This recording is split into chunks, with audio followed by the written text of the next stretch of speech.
All right, we're just going nonstop here. I took this entire day just to get these 12 out, or whatever it was. I don't know why I didn't do this before, because if I was going to read someone's screenplay, I would at least want to see or hear them give a pitch. So this is kind of what I'm doing with these videos. This one is called Rebels, and even though I haven't read any of these screenplays in probably over a year, I'm just letting them sit, and I don't know what to do with them. In reality, I have no idea what if anyone will ever read these. This one is more like a Stand By Me or Goonies type of feel. So I try to make it a family friendly one. No cursing, but it might still be rated R because there's vampire thing and there's bloody stuff and there's some violence and gory stuff and scary stuff. I don't think there's any bad language. I think I consciously decided not to put any F bombs or anything. But I could be wrong. Maybe there's a couple that snuck in there. But, you know,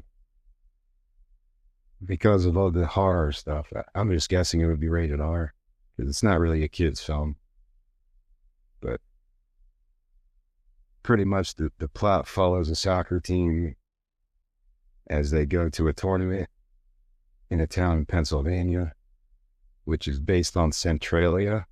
If you've heard of that story before, Centralia had a mine fire, like, I don't know, I forget the year, the 50s or 60s maybe. And it's still burning, supposedly underground. You can still see the smoke to this day or whatever. They just can't put the fire out. It's like The Simpsons with the tire fire and just never goes out. So that was always interesting to me.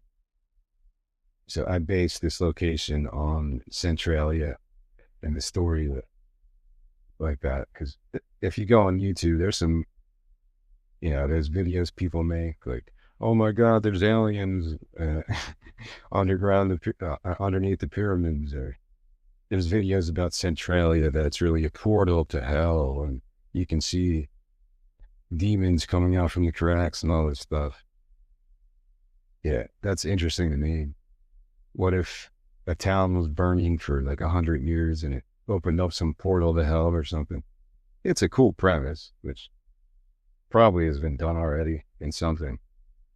Maybe it was a Twilight Zone episode or something, but I'm sure somebody used that before. The video game Silent Hill actually based it on Centralia, so I'm not the first one to discover this. Like, this would be a good horror concept. But so back to the plot, we follow this soccer team. It's probably the 90s. I think I set it up in the 1990s. The soccer team goes to this tournament in Pennsylvania, which is loosely based on my own childhood. We used to go to Poconos to play soccer like every I don't know, maybe it was every year or every few years or something. So it's kind of based on that. But I just had the cool idea of making it into a horror movie. So I did 4 horror scripts, which was kind of weird. I'm not a big horror fan, but Jailbreak, the Wraith's Refrain 1 and 2, and this one, Rebels. But this one's more like the Goonies. It's kind of comedic horror. So a teenager could probably watch this and not get like traumatized by it or anything. There's some demonic stuff. There's some vampire stuff. There's some stuff like that. But I tried to make it just as PG-13 as I could, because if I was a kid, I would want to watch this. Like when I was 13, I wanted to watch Goodfellas. I wanted to watch, well, Goonies is a kid movie. I wanted to watch The Exorcist and Child's Play and those movies when I was like 12, 13. So I try to keep that in mind. If I was 12, 13, like, would I have been allowed to watch this movie back then? maybe it's not too bad.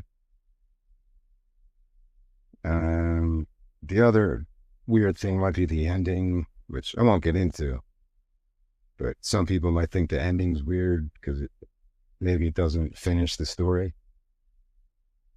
There's a couple of reasons for that.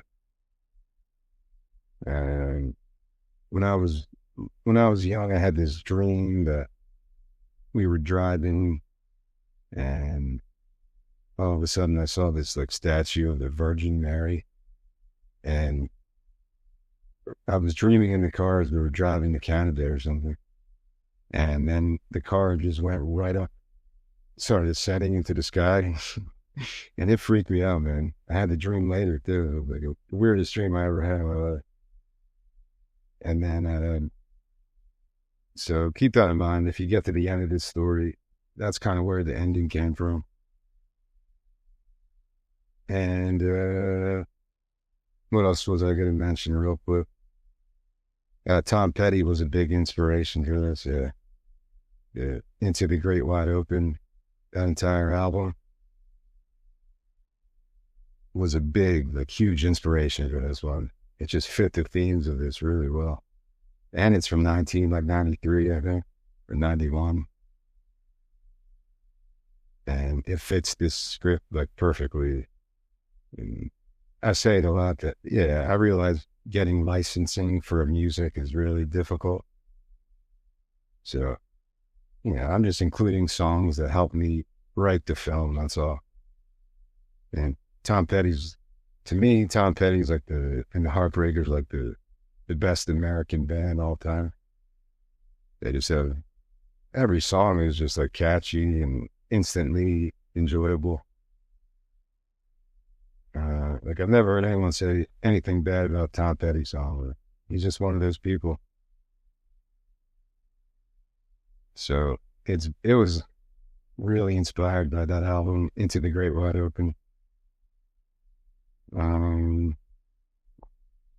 I guess that's about it. If you like the Goonies, but where the kids have to like battle supernatural forces, it's similar to Jailbreak, but if Jailbreak is like my crazy gory movie, this one is very PG-13. Like it's not as gory or anything.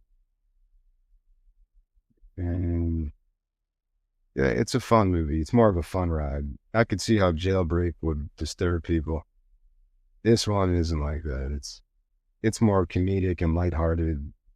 Maybe there's some gory scenes and some death, but it's not as like as outlandish as Jailbreak was. Like this one could be PG-13. Jailbreak would probably be R because it's got worse disturbing imagery and stuff.